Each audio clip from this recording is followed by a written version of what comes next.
Hi everyone, it's Rachel back with the Shades of Orange, and today I'm here to do a spoiler-free review of Home Before Dark by Riley Sager. This is a book that I received a digital copy from the publisher for review. This story follows a young woman named Maggie who, as a child, her parents purchased a house that had a dark history. People had previously been murdered in this house, but they weren't superstitious, so they went ahead and bought it. However, when they moved in, strange things started to happen. Their daughter told them that she was seeing ghosts that were saying they were going to kill her, and things just got worse and worse. And so within 3 weeks of moving in, the family fled in the night and never returned again. Now, the father wrote his own memoir about the experience, which became very famous.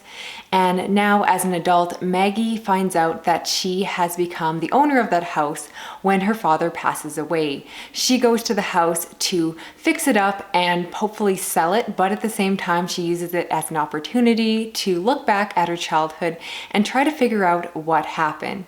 From the synopsis, you might be able to guess that once again, Riley Sager takes inspiration from the horror genre, and in this case, he took inspiration from the very famous nonfiction account of Amityville Horror.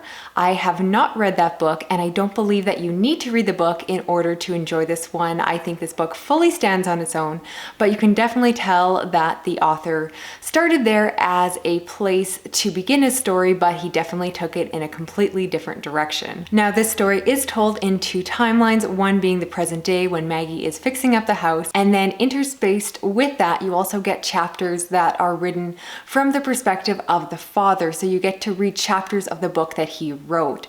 And those were really interesting. I'm not always a fan of stories where you get a book within a book. They don't always work for me, but in this case, it worked really well. I found those chapters completely immersive.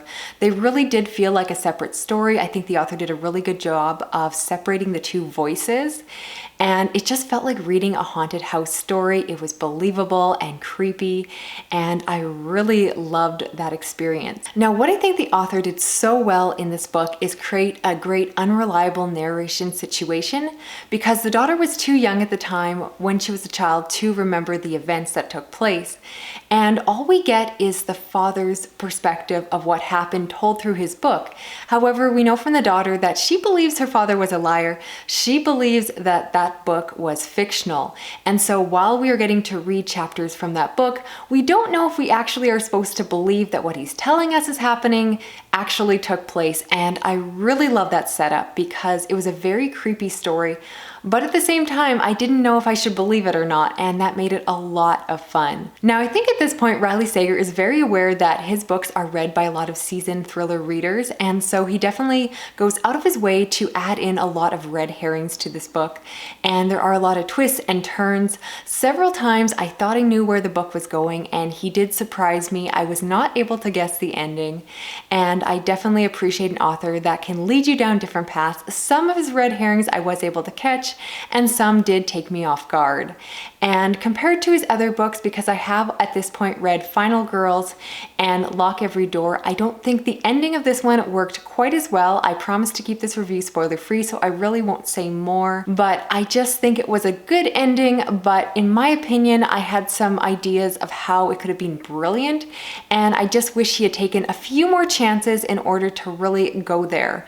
But regardless, this book was so much fun. It's everything you would expect if you've already read Riley Sager before, and if you haven't read his work, this is a perfect place to start. I do want to be clear though that this is a thriller book. While he takes a lot of inspiration from the horror genre, and I really did appreciate that, this book is decidedly a thriller.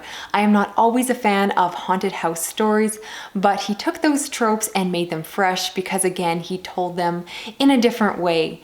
And so if you go into the story, expect it to be a thriller, and you won't be disappointed because that is what you're gonna get. But if you want a fun story that is perhaps a little bit creepy, very suspenseful, very fun, this is a great one to check out. I definitely think he is one of the best writers in the thriller genre today, and I'm just excited to see what he comes up with next. So if you can't tell, I would recommend this one, whether you have read him before or not. And that is about it for my review. I do want to mention I did this as a buddy read with a fellow booktuber, Jade. So if you want a second opinion on this book, I'm going to link to her channel. She'll have a review up soon if it's not up already. And besides that, please drop a comment down below. I'd love to hear if I've enticed you to pick up this book, or if you've already read it, share your thoughts as long as you keep them spoiler free. Please consider subscribing if you haven't yet. I read a lot of thrillers, horror, science fiction, and fantasy. Thank you so much for watching. I will talk to you again soon. Okay, bye-bye.